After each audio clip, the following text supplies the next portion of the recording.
Vous écoutez le grand débat, issu de l'épisode S1009 du podcast Faut pas pousser les ISO, diffusé le jeudi 15 mai 2025. Cette émission vous est présentée cette semaine par Camara, première coopérative de passionnés photo avec 90 magasins spécialisés photo et vidéo partout en France. Nous sommes de retour dans Faut pas pousser les ISO avec le vidéaste et réalisateur Romain Sarret pour cette grande discussion autour des accessoires vidéo et le mode de prise de vue run and gun. Alors pour commencer, on va essayer de bien comprendre ce que c'est finalement la vidéo en mode run and gun. Romain, si tu devais nous définir ce qu'est cette technique de prise de vue, qu'est-ce que tu nous dirais? Euh, je dirais que c'est... Bon, alors déjà, on va traduire tout bêtement, hein, c'est courir et shooter. Donc, on n'est pas obligé de courir, mais en tout cas, ça veut souvent dire qu'on a... Enfin, tu parlais de la notion d'homme-orchestre, c'est exactement ça. C'est-à-dire qu'en gros, on doit tout faire tout seul. Ce qu'on doit se rappeler, c'est vraiment ça, c'est on doit tout faire tout seul. Souvent, on a donc une caméra, un stabilisateur, etc. On doit voyager léger, on doit bouger léger. Et donc, on doit faire des prises de vue tout seul, sans équipe. Donc, le run and gun, principalement, c'est ça. Oui, puis il y a cette notion, on en parlait juste avant, d'anticipation quand même, parce qu'être homme orchestre, ça veut dire donc anticiper tout ça pour gun, peut-être être prêt à dégainer aussi à tout moment. C'est-à-dire le truc est prêt, on est prêt à faire rec et à partir, quoi. Donc là, j'étais dans la définition, mais effectivement, après, si on rentre vraiment, enfin, on va pas rentrer tout de suite dans le détail, mais en tout cas, ça se prépare. C'est vraiment la plus grosse difficulté si on me dit qu'est-ce qui est difficile dans le run and gun, c'est tout est basé sur la préparation. L'expérience aussi, parce qu'on se fait avoir une fois, mais pas deux, mais c'est de la préparation. Et sur quel type de prestation ou de type de production, Romain, on peut être amené à devoir utiliser et maîtriser cette technique de prise de vue? Alors, au final, il y a plusieurs mondes. On peut parler d'un journaliste, on peut même parler des gens qui font du mariage, le clip, le corporate. Finalement, si on se retrouve tout seul, souvent c'est du run and gun. Bien sûr, si on est en studio tout seul, on a le temps, il y a des prises qu'on peut refaire, etc. C'est pas du run and gun. Mais le journalisme, ça en est un. Le mariage, il y a une notion aussi de ne rien rater, donc faut être prêt, faut tout penser à l'avance. Je pense que c'est le plus dur le mariage parce que bah, vous le savez très bien, on n'a pas le droit de rater le moment, cérémonie, le oui. Donc voilà, faut vraiment être prêt, faut être parfait. Mais après, moi, pour parler de mon cas en tout cas, c'est en voyage, je me balade en voiture en Islande ou même à Hong Kong, etc. Et en fait, ben, je vais m'arrêter, shooter, je vais marcher, shooter. Voilà, c'est plutôt cette notion, moi. Et donc, il faudra que j'ai tout prévu, c'est-à-dire autonomie des batteries, les cartes mémoire, être prêt justement si je vois quelque chose d'hyper intéressant à le shooter. Et donc, voilà, sortir le gun à ce moment-là. Alors, même si cette émission elle va être principalement consacrée à l'univers des accessoires qu'on va mettre autour de sa caméra pour être capable justement de faire ça, le run and gun, est-ce qu'il y a quand même, Romain, des critères importants à prendre en compte quand on choisit sa caméra et son optique dans cette perspective de prise de vue? Alors bon, les basiques, maintenant, ils l'ont un peu tous, c'est-à-dire la définition, l'échantillonnage chromatique, c'est-à-dire le 4 de 10 bits, c'est-à-dire le nombre de couleurs que vous enregistrez. En fait, qui peut le plus peut le moins. Et donc, si on a la possibilité de cropper en post-prod, c'est-à-dire donc de zoomer, si on a la possibilité de rattraper les couleurs, si on a vraiment une grande dynamique, ça nous laissera plus de latitude en post-production. Donc ça sera mieux, surtout quand on filme entre guillemets un peu à l'arrache. Et puis après, ben, donc la base, elle est là. Comme on disait, si on filme en 6K, en 5,8K, en 4 de 10 bits, ça nous laisse plus de latitude. Et après, ben, les grands classiques, ça va être, on rentre dans la stabilisation, un bon autofocus, un écran modulable, une bonne autonomie et surtout, enfin personnellement, c'est pour ça que j'aime les boîtiers Pana, c'est une excellente ergonomie. On a la possibilité de mettre ce qu'on veut sur tous les boutons et il faut être prêt et il faut connaître son boîtier. Voilà, ça c'est très important.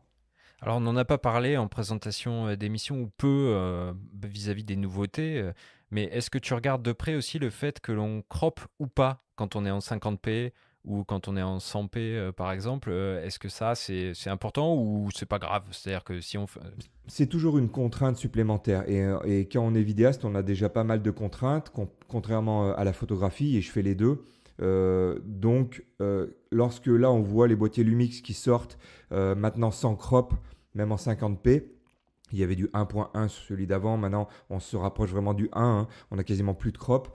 Donc, c'est bien parce qu'on enlève une contrainte. Et on en a déjà encore suffisamment lorsqu'on est en run and gun. Donc, oui, là, ça, on prend clairement, vraiment. Et est-ce que c'est intéressant d'envisager, Romain, ces caméras-là, qui ne sont pas vraiment des hybrides, qui sont conçues exclusivement pour la vidéo, mais surtout qui sont ultra minimalistes, en fait, et qu'on va pouvoir venir accessoiriser à outrance. Je pense par exemple au Sigma FP, à la référence peut-être en la matière, la Sony FX3, ou même les modèles chez Lumix qui sont un petit peu moins connus, les BG-H1 et BS-H1.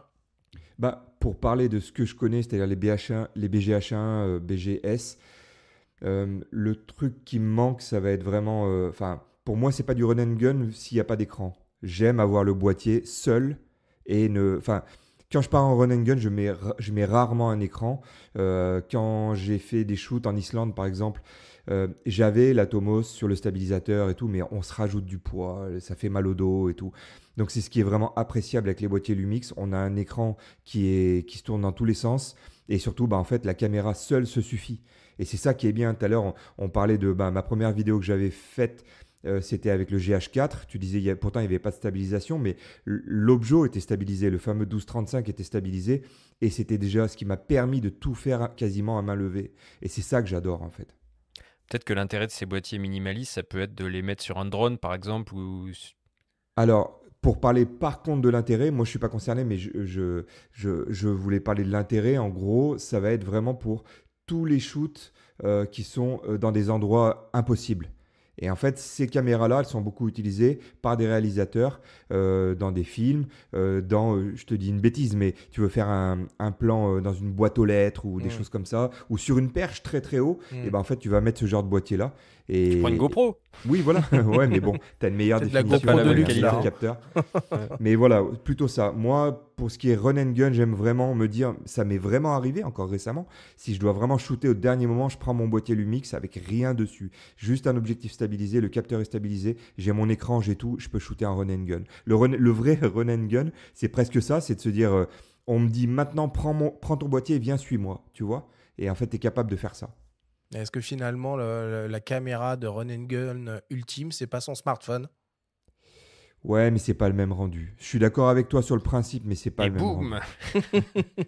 Parce que ça nous arrive tous d'avoir un peu la flemme et des fois on se fait un peu critiquer par les potes. Ah, t'aurais pu prendre ton boîtier.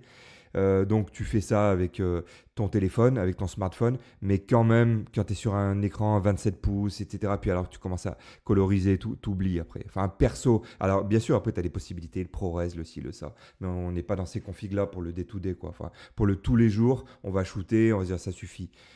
Là, un boîtier comme les Pana, bah, tu restes d'office en 5,7K, 4:2, tu shootes, c'est léger et puis ça passe trop bien en post-production, quoi.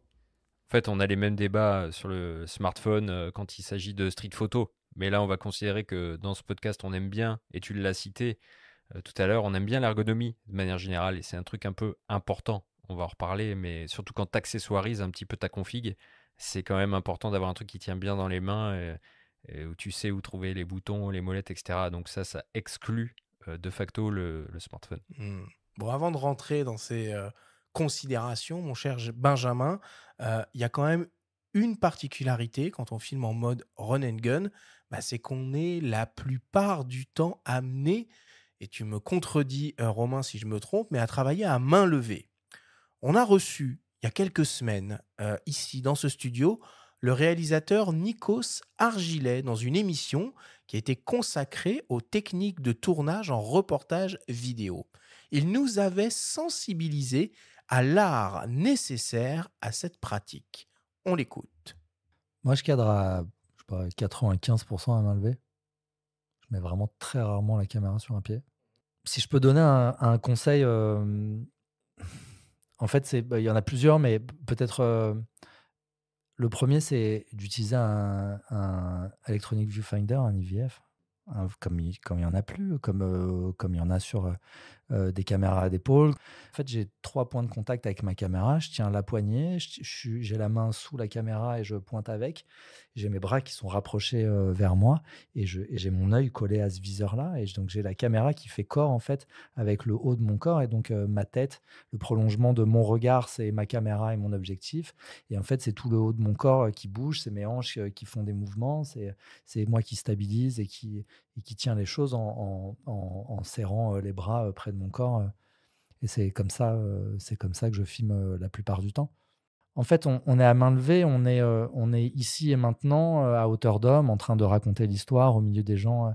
On s'intéresse à des regards, on les regarde avec notre regard, notre hauteur, comme tu disais. Voilà. Et puis après, c'est rajouter tous ces éléments-là aussi narrativement. Ça veut dire aussi décrocher d'une situation, passer par un plan de drone, passer par un plan de Ronin, mettre ces gens qui sont en train de parler, en train de faire autre chose au ralenti, d'utiliser d'autres formes narratives, introduire une forme de poésie justement pour casser le côté peut-être chant contre chant. Romain, toi, tu as des tips que tu pourrais partager avec nos auditeurs sur cet art justement de réussir à filmer à main levée. Alors, je suis un peu d'accord avec ce qui a été dit précédemment, c'est les points de contact. Donc, c'est vraiment important de se poser, de rapprocher les coudes du corps, et surtout, c'est dans la respiration. Après, on va pas dire de faire du yoga, mais c'est vraiment important de se caler, de se poser. Et il y a une fonction que j'utilise tout le temps sur les panas, c'est augmenter stabilisation. Donc, pareil, ce qui est bien, c'est d'attribuer ça à une fonction, enfin à un bouton, je veux dire. Comme ça, on y accède immédiatement. Et si tu es à main levée comme ça, tu choisis cette fonction-là, augmenter stabilisation. Et lui, il va comprendre que tu es à main levée, que tu ne vas pas trop bouger. Et je précise et je souligne le fait de ne pas trop bouger. C'est vraiment pour faire une sorte de plan fixe. Et là, dans ce cas-là, tu as un rendu qui est vraiment génial parce que ça te fait une image quasiment fixe, mais avec un très très très léger mouvement naturel. Et donc voilà, moi, mon conseil, c'est ça. C'est vraiment d'utiliser cette fonction, se caler, poser, tranquille. Et ça fait un rendu génial dans toutes mes vidéos. La plupart des plans à main levée sont faits comme ça. Et tu perds pas un petit peu d'angle de champ avec ça Non, non, justement. Et il n'y a pas non plus d'effet vague, d'effet wave. Alors, sauf si tu bouges trop, encore une fois. Bon. Allez, on va rentrer maintenant dans l'exploration des différents types d'accessoires, et ils sont nombreux, qu'il faut considérer quand on souhaite se faire un petit setup vidéo en mode run and gun qui est efficace. Alors, on va mettre de côté la partie optique, parce qu'on a une émission qui sera consacrée aux optiques vidéo qui va arriver très prochainement. Et on va commencer par le squelette du boîtier, de la caméra, qui va servir à accueillir tous les éléments externes. Il s'agit bien entendu de la cage ou de la cage, cette structure métallique entièrement modulable qui vient entourer le boîtier pour lui offrir une infinité de points d'accroche. On est d'accord, Romain, que chaque cage est spécifique à un modèle de boîtier bien précis, il n'y a pas de truc universel. Oui, oui, exactement. Alors, peut-être que ça existe, mais c'est quand même pas optimisé. Et justement, ce qui est bien, c'est que les cages, pour chaque modèle, maintenant, ça a quand même baissé les prix, mais ça rentre vraiment au millimètre. Donc, effectivement, dès que le boîtier change un peu, on ne peut plus utiliser la cage d'avant. Mais c'est pour ça, ouais, je conseille quand même de prendre pour chaque modèle. C'est vraiment très, très bien optimisé. Et on garde ce point de contact, justement, avec la main et tout. C'est très bien pensé, ouais. Parce que s'il y a un connecteur qui bouge d'un millimètre par rapport à la version précédente ou autre, ça nous met dedans direct. C'est ça. Combien de temps il faut attendre généralement, Romain, entre le moment de sortie d'un boîtier et l'arrivée des premières cages là, tu vois, typiquement là, les S12 et S12E, c'est quand même de plus en plus dur à dire, qui vont arriver au mois de juin. Va falloir attendre combien de temps avant de voir arriver les premières cages? C'est une question de jours, de semaines, de mois? Ouais, je penserais un mois ou deux. À mon avis, c'est un mois ou deux. Ça dépend si. Ouais, ça dépend des infos. C'est arrivé des fois de voir des, des accessoires qui sont sortis tout de suite derrière. Par le passé, je me rappelle de cette histoire. Et en fait, le constructeur avait presque prévenu le fabricant, quoi. Mais en moyenne, ouais, je dirais un mois ou deux. Ouais, c'est à se demander parfois s'il n'y a pas justement un petit peu de discussion en sous-main, parce Mm. que je suis parfois surpris par l'extrême rapidité et réactivité de ces fabricants de tiers, en tout cas beaucoup plus que sur les caissons sous-marin. Et ça a l'air d'être un accessoire tellement indispensable, incontournable, que c'est presque étonnant de se dire pourquoi c'est pas les marques elles-mêmes qui proposent ces accessoires directement. Les acteurs qui proposent des cages, alors je vais vous en citer quelques-uns. Vous avez 8scene, vous avez Small Rig, Tilta, Shape, Newer même, qui s'y est mis. Pourquoi, Romain, c'est pas Lumix, Canon, Sony qui font leur propre cage en accessoire? Ça paraît très évident pourtant. Ouais, mais je pense que tu vois, toutes les marques que tu as citées, elles ont déjà les lignes de production prêtes elles ont leur achat déjà prévu avec les gens enfin, qui font le métal et tout. Enfin, c'est pas le même métier quand même, je pense. C'est pas le même métier. Donc, c'est pas les mêmes lignes de production. En termes de prix, ils sont devenus tellement agressifs aussi, donc ça veut dire intéressant. ça. Ces acteurs-là, notamment, je pense à Small Rig, qui paraît maintenant incontournable sur tous ces accessoires-là, que pour un constructeur, ce serait hyper compliqué de rivaliser. Ça me fait même penser parfois aux poignées optionnelles qu'on a. Donc, c'est les grips, c'est un accessoire qui est très important en photo. Désormais, on voit de plus en plus de grips plutôt bien foutus, qui embarquent des batteries ou pas. Chez Fuji notamment, fait par d'autres marques qui sont de plus en plus sexy. Ok. Alors, il existe différents types de cage ou de cage, Romain. Comment on fait pour choisir entre la demi-cage sur le côté gauche, sur le côté droit, la cage totale? Comment Le on fait pour L. choisir? Bah, moi, je dirais que, comme d'hab, on commence par la fin. On se dit qu'est-ce que je veux y mettre dessus. Et c'est vraiment ça qui est important. Comme quand on va choisir les options pour une voiture, on va se dire bah, je veux quoi, je peux peut-être pas me payer la full option, mais en tout cas, j'aimerais bien au moins avoir ça, au moins avoir ça. Donc, si tu sais que tu veux monter un micro, ça va le faire à peu près partout. Mais par contre, si tu veux commencer à monter un Atomos, si tu veux monter plein de trucs dessus, bon bah prends la full déjà d'office. Mais c'est plutôt ça, faut se poser la question de qu'est-ce qu'on veut mettre dessus. Et l'intérêt de la foule, ça va être quoi? Est-ce qu'il y a une question d'équilibre qui vient en ligne de compte? Parce que Bah, on c'est se les dit, trous que tu as partout, hein, vraiment. Enfin, ouais. Après, tu as la possibilité d'en mettre vraiment partout. Et ce qui est drôle, c'est que je ne l'ai pas précisé, mais en tout cas, moi, je ne suis pas grand fan de cage parce que justement, ça alourdit un peu le boîtier et parfois, Enfin, j'aime bien l'avoir nu et en faire ce que je veux, quoi. Et parfois, il faut démonter pour monter ailleurs, pour ci, pour ça. Moi, je suis pas un grand fan. Je sais que Bernard, mon pote, Bernard Bertrand, lui, c'est un fan de ça, de ces accessoires-là. Mais en tout cas, moi, c'est pas mon cas, en tout cas. Et est-ce qu'on pourrait presque imaginer que la cage peut faire office de pare-choc finalement Oui, sur le clairement, par boîtier, contre. qu'en cas de C'est choc, clair. vaut mieux plier une cage que enfoncer un boîtier, quoi. Carrément, carrément. Non, je suis d'accord. Après, ça protège pas tous les angles. Il reste des angles saillants, Ouais. donc tu prends toujours le risque, hein. Mais je suis d'accord, ouais. Alors, niveau prix, vous l'avez évoqué un peu tout à l'heure, maintenant c'est devenu très compétitif, enfin, très abordable finalement comme type d'accessoire. Je vais vous donner quelques exemples, notamment pour un boîtier un peu incontournable, qui est le Sony Alpha 7 Mark IV. Chez Tilta, vous avez un modèle qui est proposé à 73 €. Chez Small Rig, c'est 80 €. Chez Falcam, c'est 120 €. Et alors, le moins cher, c'est le Newer à 72 €. Est-ce qu'on peut imaginer, Romain, constater des différences de qualité finalement entre tous ces acteurs, où finalement on parle juste de barres en métal et de pas de vis, et il n'y a pas vraiment de notion comme ça, quoi? C'est un peu les deux. C'est que, effectivement, ce sont des barres en métal avec des pas de vis. Ça, tu as bien raison. Mais il y en a, à mon avis, qui sont plus intelligemment faites que d'autres. Je trouve qu'il y a des fois des astuces qui sont géniales. Et après, c'est un peu comme d'hab, quand on a une marque qu'on aime bien, on y reste. Et on parlait de Small Rig. Moi, j'avais des cages Small Rig. C'était quand même vraiment top. Donc voilà, après, souvent, tu n'es pas déçu, tu reprends la même. Mais il faut bien regarder ce qu'on peut mettre, quelles sont les nouveautés aussi, parce que tu peux aussi switcher changer de marque. Passer d'une marque à une autre parce que tu te dis bah tiens, il n'y a pas trop de nouveautés et là l'autre marque propose quelque chose de sympa, de nouveau, donc voilà. Mmh. Alors évidemment, la cage, c'est la base en fait de toute cette réflexion-là. Et c'est sur cette cage qu'on va venir fixer tout un tas d'accessoires. Et on va avoir besoin d'accessoires pour fixer des accessoires. C'est un peu schizo finalement comme truc. Et les constructeurs de cage, bah, ils proposent aussi plein de petits astuces, de petits trucs, de petits machins, de petites pinces, de petits trucs, de petits bidules qui permettent de fixer des accessoires. Romain, est-ce qu'il y en a deux, trois comme ça qui sont assez incontournables et qu'on va retrouver chez ces constructeurs, 18, Small Rig, etc.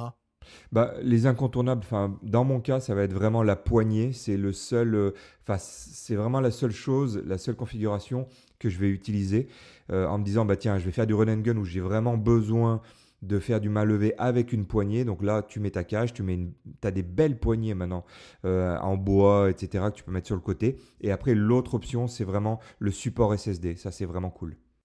Et l'intérêt de la poignée, ça peut être par exemple de faire des plans au ras du sol, mais est-ce C'est qu'avec ça. une cage, dans ce cas, comment tu gères ton écran si l'écran se déporte sur le côté? À mon avis, c'est prévu pour laisser la place, hein. C'est pas, souvent, il y a un décochement, ça pose pas de problème. Mais je suis d'accord, c'est vraiment pour la poignée, tu vas t'en servir pour ça, pour le ras du sol, mais aussi pour faire, tu sais, un peu comme de la caméra à l'épaule. Voilà, tu es Ouais, stable, mais on voit ouais. des légers mouvements. Et c'est pas mal, c'est vraiment pas mal. Ouais, attends, t'évoquais ces poignées en bois. Bon, moi, j'ai toujours eu la sensation, ne les ayant jamais utilisées, que c'était plus beau et stylé que réellement pratique.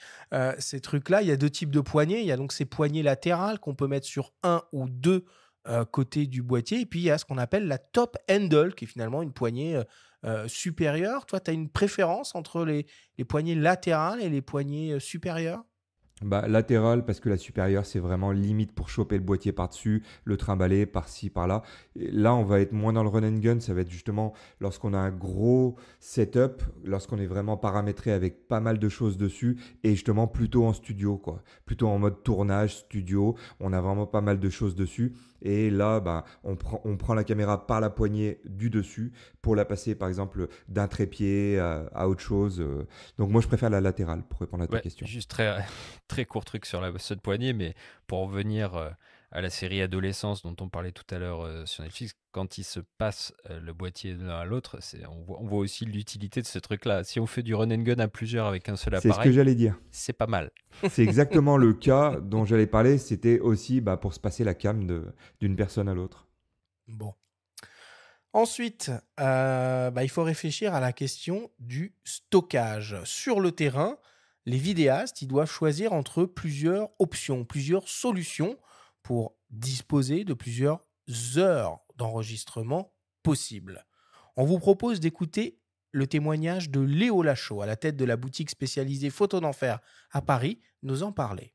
Quand on fait de la vidéo, se pose rapidement la question du stockage, parce qu'on est parfois à 1 giga la minute.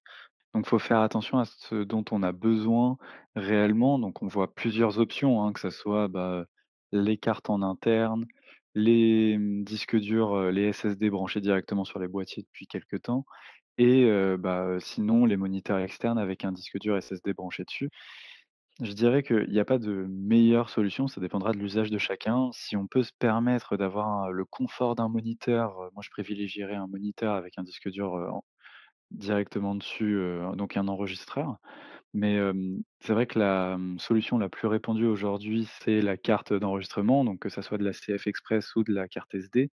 On arrive à avoir de grands formats de stockage pour de moins en moins cher quand même.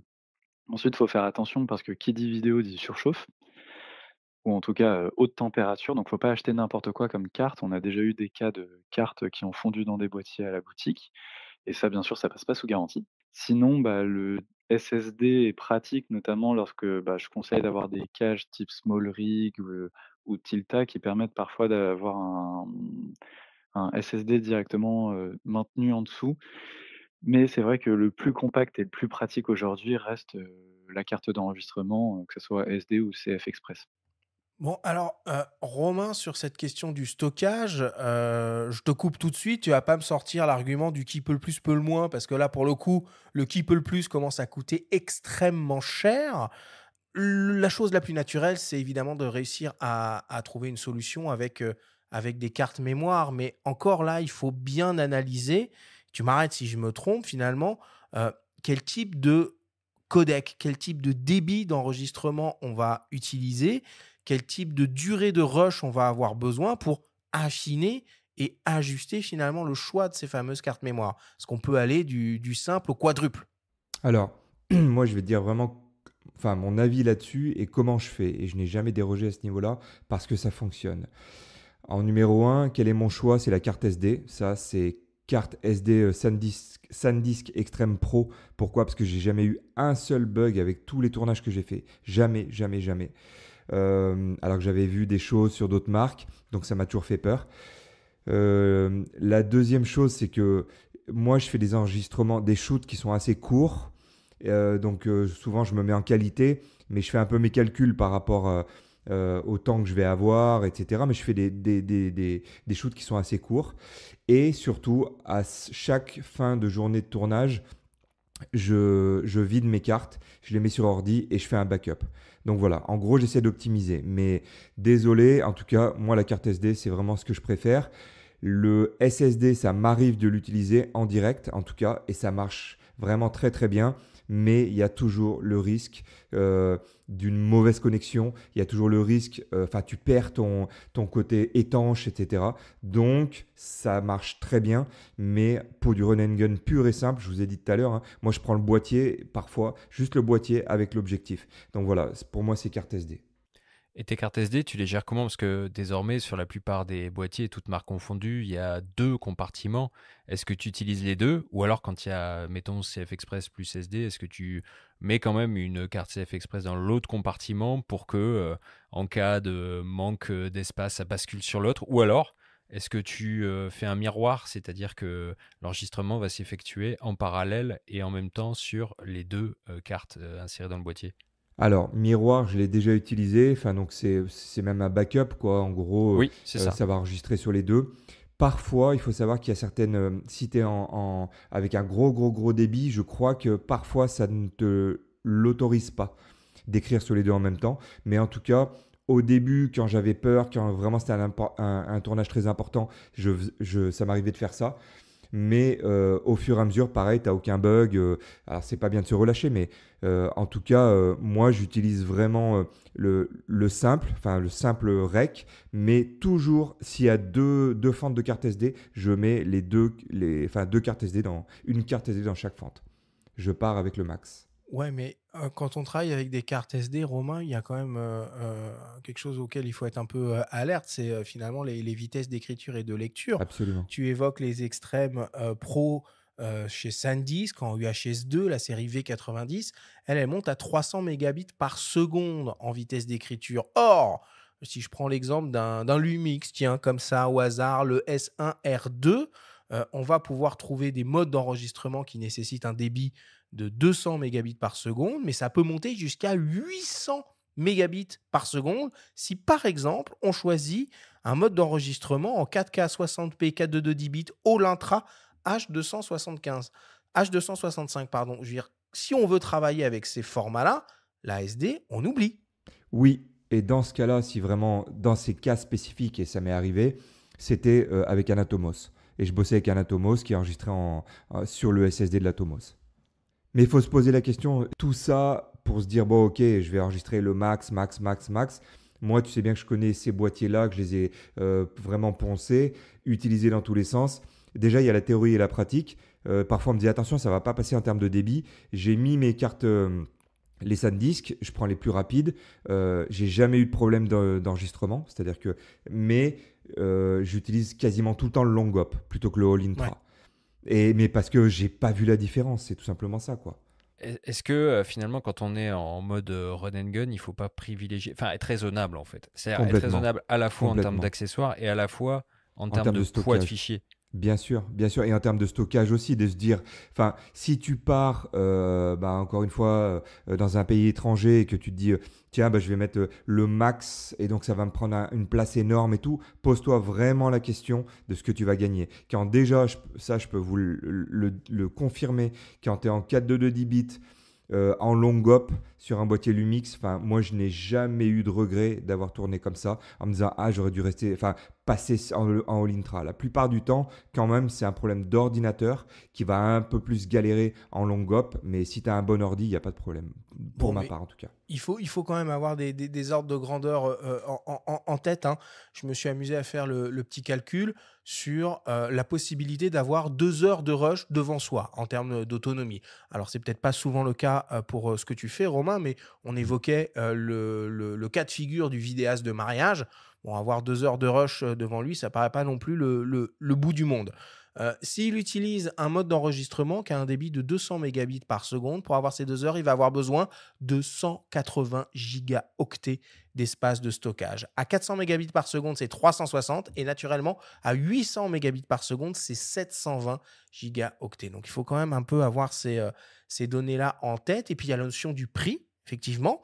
C'est un vrai budget maintenant, le stockage en vidéo sur ces boîtiers. Tu évoquais des cartes SD UHS-2. Alors, j'en avais repéré une, hein, l'une des plus belles, hein, chez SanDisk, l'Extreme Pro V90 qui fait 256 gigas d'autonomie. Bah, cette carte, elle fait quand même 325 €.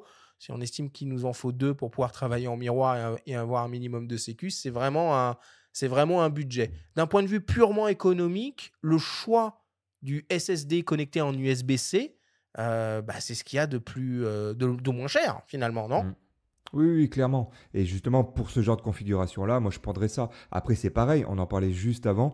Est-ce que tu es sûr que tu vas mettre la qualité max de chez Ouais. Max pour 2 heures de rush, alors que ça va te faire des tonnes et des tonnes de gigas au final sur tes disques durs? Je ne suis pas persuadé de la valeur ajoutée de faire ça. Ah, puis autre question, si tu utilises un SSD externe comme ça et que tu tournes sous la pluie, mettons, en extérieur, est-ce que c'est pas un frein? Si, si, évidemment, évidemment. Moi, je vous dis, en tout cas, ce qu'il en est, c'est que les SanDisk Extreme Pro, je n'ai aucune affiliation avec eux, mais je le redis, c'est ce que j'utilise depuis le début. Je prends les 200 mégas, la 1 Tera, elle est à 129 €. Et je peux t'assurer que déjà, tu tournes quasiment avec tous les modes en 422 bits, etc. Donc, tu vois, c'est quand même pas la même. La 1 Tera, elle est à 130 balles à peu près. Je m'en suis acheté une il n'y a pas longtemps. Bon, tout est relatif et déjà, tu as de quoi faire, hein. Je peux t'assurer vraiment que tu as de quoi faire, tu as de la qualité. Moi, c'est ce que j'ai vraiment toujours aimé chez Lumix, c'est le 422 10 bits, il est entre guillemets léger, en long GOP.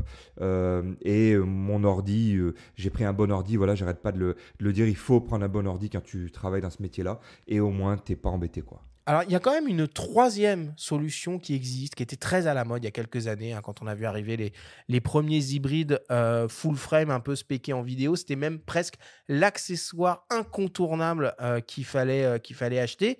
C'est ces fameux moniteurs enregistreurs externes qu'il fallait donc fixer sur la caméra, qu'on pouvait utiliser en HDMI pour récupérer le flux qui sortait du boîtier ou en USB-C. Et c'est Atomos, hein, qui évidemment était un peu le leader, qui faisait rêver un peu avec ses modèles. Je crois qu'il y en avait qui s'appelaient les Ninja, les choses comme ça. J'ai la sensation que c'est beaucoup moins à la mode, Romain, aujourd'hui, ce genre de choses. Alors oui, c'est moins à la mode parce que les boîtiers maintenant font énormément en interne. Et pour la petite anecdote, il faut quand même savoir que à la base, les Atomos permettaient de débrider les boîtiers Lumix en C'est vrai. 422 10 bits. C'est Et en vrai. fait, c'est pour ça que c'est devenu, entre guillemets, incontournable au départ. C'est que tu étais en 420, je crois, ou peut-être en 8, je sais plus. Mais si tu voulais le 422 10 bits, c'était seulement en externe avec HDMI et donc avec un Atomos. Et Donc pas déjà, que ça a chez Lumix, commencé. hein, chez Nikon aussi, chez d'autres marques, exact. Voilà, parce que C'est tout à fait les vrai, on l'a boîtiers n'étaient oublié pas ça. encore aussi puissants. Et donc, c'est devenu connu comme ça.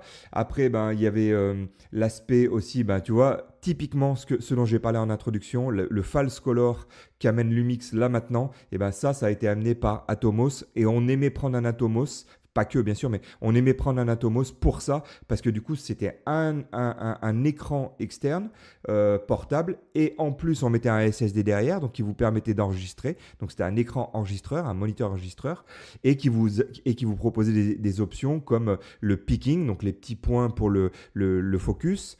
Donc votre mise au point et aussi donc le false color pour ton exposition. Mais maintenant, bah, tous les boîtiers font ces genres de choses. Donc la réponse est oui, ça commence à être moins indispensable, on va dire. Et on pourrait pas imaginer dans un futur proche, et même très, très, très, très, très, très, très proche, que le smartphone puisse se substituer finalement à ces enregistreurs. Quand on voit Lumix là, qui a annoncé son application Lumix Flow, ça va un peu dans ce sens-là. Ça fait pas enregistreur, mais ça pourrait en fait.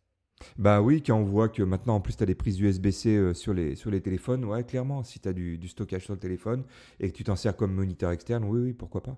Sony le propose déjà, hein.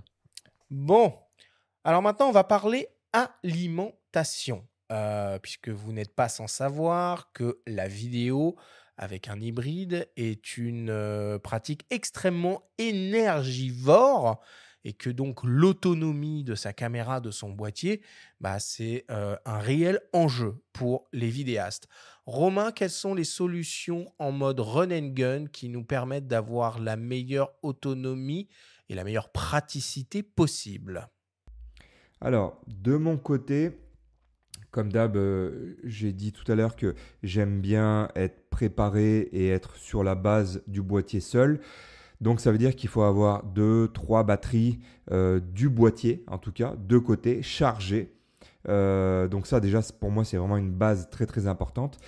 Et depuis que les boîtiers Lumix se rechargent en USB-C, avoir une batterie externe, ça permet de faire mais tellement de choses. Donc 2 possibilités. Soit comme quand je filme un concert ou un spectacle, je mets mon boîtier sur le trépied et là, bah, je scotche la batterie externe au trépied et je mets mon câble USB-C et puis c'est terminé, on n'en parle plus. Je tiens 2 heures, 3 heures, 4 heures de spectacle les doigts dans le nez. Et après, si on est en mode run and gun, donc ce qui est bien, c'est on shoot avec le boîtier le plus léger possible, la batterie bien chargée, on shoot. Et comme quand ça me fait penser à mon shoot en Islande, j'étais en voiture, je faisais le tour de l'île et donc je m'arrêtais en voiture, je shootais pendant une demi-heure, je remontais en voiture et j'avançais. Et en fait, à chaque fois que je remontais en voiture, je rebranchais mon boîtier sur la batterie externe. Et en faisant comme ça, en fait, tu as de l'autonomie de manière presque permanente. Et ça, c'est vraiment ce que j'adore. Quel type de batterie externe en termes de puissance, d'ampérage faut imaginer? Ça, c'est une bonne question. Je sais que je prends des puissantes. Je crois que c'est du 10 000 ou 20 000. 20 000, c'est bien, hein, je Ouais, pense. voilà. Voilà, prenez de la bonne marque. Maintenant, ça devient vraiment très abordable. Mais moi, j'en ai certaines. Enfin, ma première, je l'ai depuis, je sais pas, 6 ans, je pense. Et elle ne faiblit pas. C'est juste hallucinant. Et ça me permet de recharger. En plus, n'oubliez pas que vous rechargez tout au passage. Le téléphone, tout. Bon. Alors, si l'image est importante, le son l'est tout autant. Même si les constructeurs font des efforts remarqués pour améliorer la qualité d'enregistrement sonore de leur boîtier, il est très souvent impératif de passer par un micro dédié externe pour s'assurer d'une qualité optimale. Romain, c'est quoi la solution la plus polyvalente qui existe avec le meilleur équilibre entre qualité, compromis, praticité, prix pour s'assurer un son digne de ce nom en mode run and gun? Alors déjà, à mon avis, le leitmotiv pour ça, c'est 32 bits à virgule flottante. C'est donc le nouveau format que proposent toutes les grandes marques. Lumix le propose aussi via la griffe XLR qu'on met donc sur la griffe flash. On enregistre en 32 bits virgule flottante. Et donc en gros, pour faire très simple et ne pas noyer les gens, mais à mon avis, il y en a plein qui connaissent. Maintenant, en 32 bits virgule flottante, il n'y a quasiment plus besoin de gérer son gain. Il y a même les enregistreurs comme le Zoom H5 qui va sortir là. C'est un gain automatique. Et en fait, si vous voulez, c'est un peu le RAW de l'audio. Voilà, c'est le RAW de l'audio. Et du coup, on a une latitude qui est tellement énorme, c'est-à-dire qu'il n'y a quasiment plus de saturation et plus de gains trop faibles, quoi. Et quel type de micro tu vas choisir, toi, quand tu fais du run and gun? Parce que avant toute chose, on va se poser la question, quand on va tourner comme ça et qu'on est l'homme orchestre, on va se poser la question, peut-être sans être spécialiste, parce que là, on va déjà beaucoup dans le détail, de quel type de micro je vais prendre pour enregistrer, pour pas trop me compliquer la vie. La bonne solution, le bon compromis. Alors, quel micro j'utilise? Moi, aucun. Donc, ça va être simple. Parce que mes vidéos n'ont pas de son. C'est des vidéos, c'est un peu des poèmes vidéo que je fais et où je rajoute de la musique dessus. Ok. Mais après, par contre, pour répondre à la question, parce que bien sûr, je fais d'autres choses. Si tu veux faire du mariage, par exemple. Voilà, si tu fais du mariage, si tu fais du corporate aussi, si tu fais de l'interview aussi, et donc il faut être flexible. Clairement, moi je me suis équipé il n'y a pas longtemps de micro-cravates sans fil, et donc tu prends le pack, les derniers packs de chez Rode par exemple, qui proposent du 32 bits. Et donc là, on est vraiment dans un truc qui rentre dans le run and gun à 1000%. C'est-à-dire que tu as un boîtier qui contient un récepteur, qui contient 2 micros sur lesquels tu peux brancher aussi des micro-cravates. Et donc, les gens, si tu as 2 personnes à interviewer, tu épingles un micro sur chaque personne et tu reçois tout sur le récepteur en 32 bits à virgule flottante. Et surtout, le boîtier dans lequel vont les 3 accessoires, ça fait aussi charge. Donc c'est vraiment monstrueux, c'est tout le temps chargé. De temps en temps, il faut penser à mettre de l'USB-C dedans parce qu'il y a une batterie dedans interne. Mais voilà, tu le sors et il y a une fonction qui est géniale aussi. Tu sors ces trucs-là, le rec commence immédiatement. Donc tu n'as même pas à te soucier. Ouais. Tellement il y a de l'espace, tellement il y a tout en fait. Le rec commence immédiatement. Tu peux le désactiver hein, bien sûr, mais il vaut mieux le laisser. Et en fait, dès que tu les sors, le rec commence. Et voilà, moi pour ça, pour ce genre de config, c'est génial. Maintenant, on a vraiment tout ce qu'il faut avec ce genre de choses. Ouais, tu évoques le 32 bits flottant, c'est pas encore quelque chose qui est très généralisé hein, chez les constructeurs, Ça arrive, en d'hybrides. force. Ça vient progressivement, mais c'est pas encore complètement généralisé. Et souvent, les vidéastes vont avoir tendance à vouloir que le son de leur micro rentre directement dans leur boîtier pour venir s'inscrire au bon endroit directement sur la piste audio de leur séquence vidéo. Certains constructeurs ont cette capacité de pouvoir faire communiquer un micro-constructeur avec leur boîtier via la griffe porte-accessoire. C'est le cas par exemple chez Sony notamment, mais dans la majorité des cas, il faudra passer par un câble jack qui va relier donc le micro qu'on va fixer sur son boîtier ou sur sa cage directement dans l'entrée micro de son boîtier. Tu conseilles le port du casque, Romain, finalement, quand on fait de la vidéo et qu'on a besoin un peu de monitorer le Non, son? mais toujours.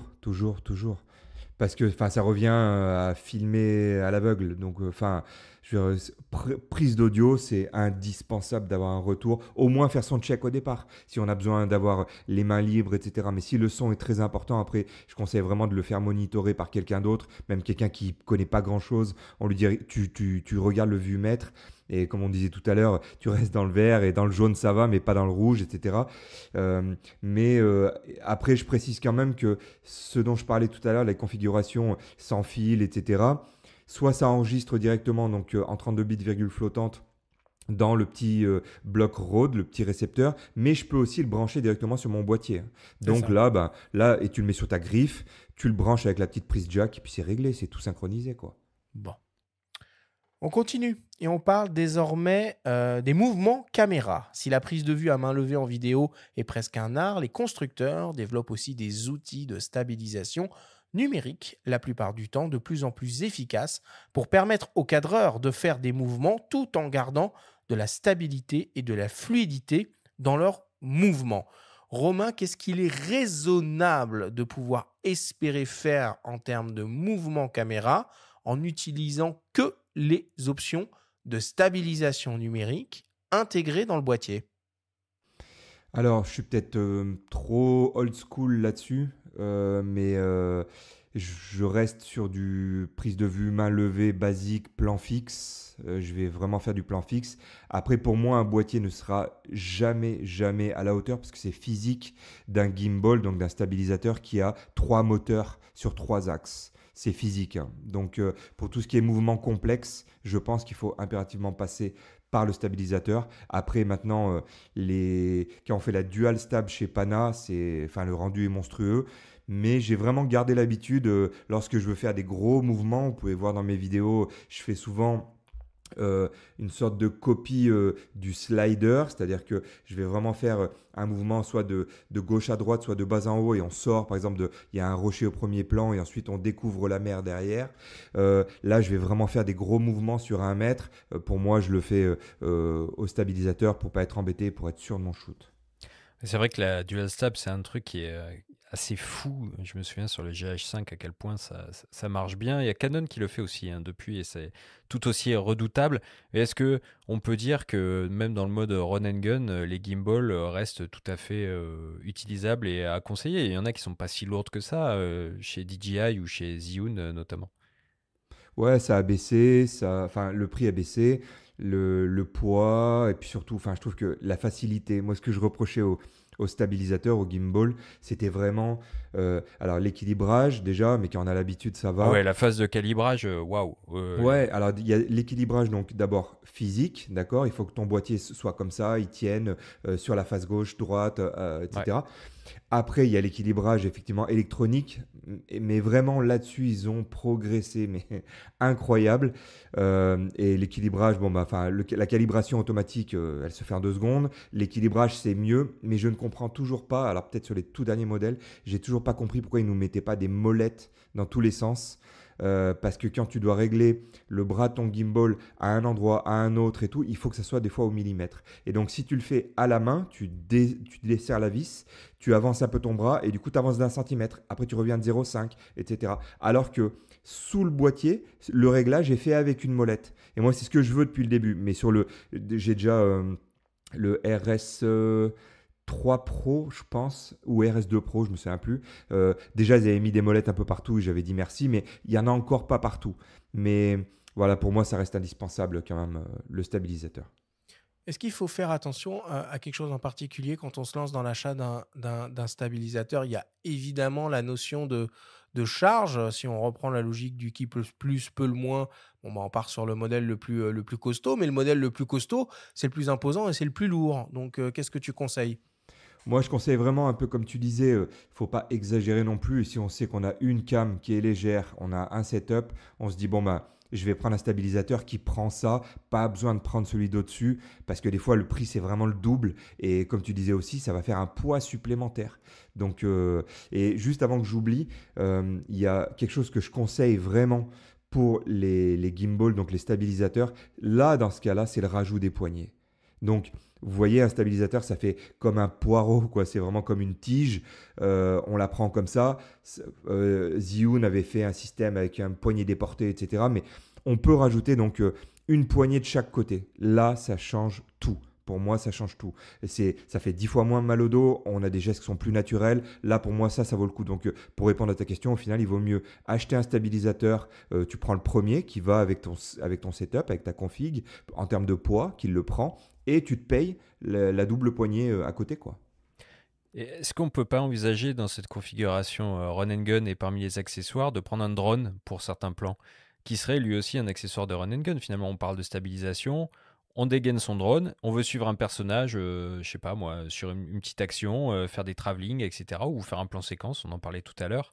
Est-ce que ça ferait pas l'affaire? Alors, bien sûr que ça ferait l'affaire, mais il y a 2 contraintes. La première contrainte, ça va être les autorisations, parce que là, ça n'est plus du tout la même chose. Un, il faut avoir un permis. Deux, Même il faut si tu avoir décolles pas plus l'autorisation. de 3 mètres, hein. Ouais, là après, voilà. Mais tu peux te faire embêter. Et alors, dans certains pays, renseignez-vous bien, méfiez-vous. Le meilleur exemple, je crois, c'est la Thaïlande qui laissait faire vraiment pas mal de choses, mais il y a eu des problèmes, des gens qui ont abusé, et du coup, la loi s'est vraiment endurcie par rapport à ça, et les flics peuvent te choper vraiment si tu as ton drone qui fait un peu n'importe quoi, donc il faut vraiment rester prudent. Donc voilà, il y a déjà ça. Et après, selon moi, ça dépend toujours pareil de ton drone, hein, mais bah, j'aurais pas le même rendu avec mon drone qu'avec mon boîtier. Clairement, clairement, clairement. Et je sais quelle image j'aurai avec mon boîtier. Avec mon drone, je sais, il y a des limites quand même, hein, à moins de se prendre, comme tu disais tout à l'heure, le 4 Pro qui va sortir, quoi. C'est marrant parce qu'on a vachement parlé de DJI depuis le début de cette émission, que ce soit dans le Flash Actu ou même dans le flux de cette grande discussion. Il y a un produit qui est assez étonnant que moi, personnellement, j'affectionne beaucoup chez DJI, c'est l'Osmo Pocket. Parce que finalement, ça, c'est pas la caméra run and gun par excellence et qui finalement, même si j'aime pas trop cette expression, est le meilleur des deux mondes entre on va dire, l'univers du smartphone et l'univers de l'hybride à objectif interchangeable? Alors oui, mais ça va dépendre pour qui. C'est toujours pareil. Pour un journaliste, je pense que c'est le Graal. Mais le Graal absolu. J'ai un pote qui bouge, qui fait un peu du vlog de voyage. Bah, enfin, Olivier Lavielle, tout le monde le connaît. Et il n'y a pas longtemps, il m'a dit, mais ça c'est vraiment génial pour des petits shoots par-ci, par-là, pour se filmer à un endroit, pour dire, tiens, je suis là, je vais faire ça, je vais shooter ça avec mon boîtier et tout ça. C'est le top. Après, n'oubliez pas les limites qu'on peut avoir. C'est la même discussion que les smartphones, hein. On va avoir une limite en termes de capteur, en termes de dynamique. Enfin voilà, pourquoi est-ce qu'on a un boîtier haut de gamme à 2500, 3000, 3005? C'est pas pour rien. Mais pour certains, je pense que c'est le Graal. Pour des journalistes, enfin voilà, je pense que c'est un compromis. Oui, tu parles de journaliste, j'ai un exemple en tête. J'ai vu que Hugo Décrypte avait fait une interview de Emmanuel Macron en revenant de Washington à bord de l'avion présidentiel. On le voyait sur des plans utiliser exactement ce produit-là. Mais là, on n'était pas vraiment dans le run and gun, on était plus dans l'interview posée, mais c'est vrai qu'en termes de stabilité, réactivité, C'est parfait. c'est assez... C'est Ouais, parfait. c'est parfait. Mais Et- ce que tu pointes sur la dynamique, moi, pour en avoir utilisé pas mal des Osmo Pocket, quand tu fais des transitions de lumière un peu rapides, un Violente. peu abruptes, c'est vite dégueulasse. Ou C'est quand ça. tu as peu de lumière, c'est vite très très très limité, quoi. Ouais, c'est ça. Et après, ben, voilà, faut vraiment se dire, même moi, quand je fais mes shoots au drone pour mes vidéos, je mixe les deux. Mm. Parfois, je pleure un peu, même si l'image est top. Je me dis, enfin, c'est pas mon boîtier, quoi. C'est pas mon boîtier Lumix. On voit vraiment la différence. Bon.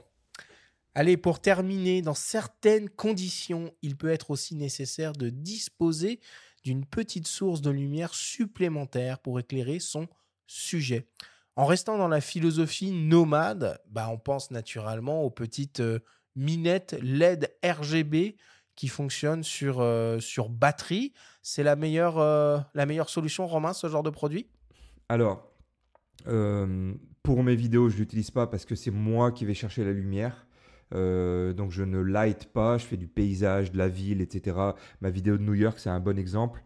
Je vais vraiment chercher la lumière où elle est. Mais si je dois faire, encore une fois, du corporate, reportage, etc., en dépannage, oui, les petites minettes LED maintenant sont bluffantes en termes de rendu, donc ça va dépanner. Mais après, si tu me demandes vraiment mon avis, le rendu va être dégueulasse. Donc c'est vraiment pour du dépannage, quoi. Est-ce qu'il y a peut-être un conseil que tu voudrais ajouter, au final? Je pense qu'on n'a pas abordé un point qui est hyper important, c'est le trépied. Le trépied en run and gun, c'est vraiment la base. Parce Attends, que, tu cours avec un trépied, toi? eh ben ouais, sur le dos. Le sac à dos, en fait, donc tu as le sac à dos en run and gun. Voilà, tu vas avoir la base dans ton sac à dos, tu vas avoir ton trépied, tu vas avoir tes batteries, enfin, je passe tous les détails, les cartes SD, mais il faut quelque chose qui se déplie rapidement. Et là, vous avez vu, je crois que c'est Jet Potato là, qui a fait le créateur américain qui a sorti un trépied il y a pas longtemps, il y a même pas un an, qui se déplie tout seul avec juste un bouton. Et il a même fait, je crois, un Kickstarter. Ce genre de truc-là, c'est vraiment monstrueux pour le run and gun, je le conseille. Mais je peux vous assurer que des fois, je passais d'un endroit à un autre et tout. Je passais mon temps à plier, déplier mon trépied. Donc, pensez bien à ce genre de choses-là. Il faut un truc qui se règle, qui règle le niveau un peu facilement. Et puis, enfin voilà, qui se déplie facilement, qui reste léger. Je suis pas trop pour le carbone parce que déjà, bon, ça vaut cher, mais c'est trop léger finalement. Et quand je cherche, quand je mets mon trépied, j'aime bien avoir de la stabilité. Et j'utilise aussi parfois même un slider en run and gun dans mes vidéos. Donc, je veux pouvoir avoir une bonne stabilité. Mais ouais, le trépied, c'est très important. Ok, allez, on va conclure là-dessus. Merci Romain pour tous ces conseils pour se créer son setup ultime et être capable de filmer en mode run and gun.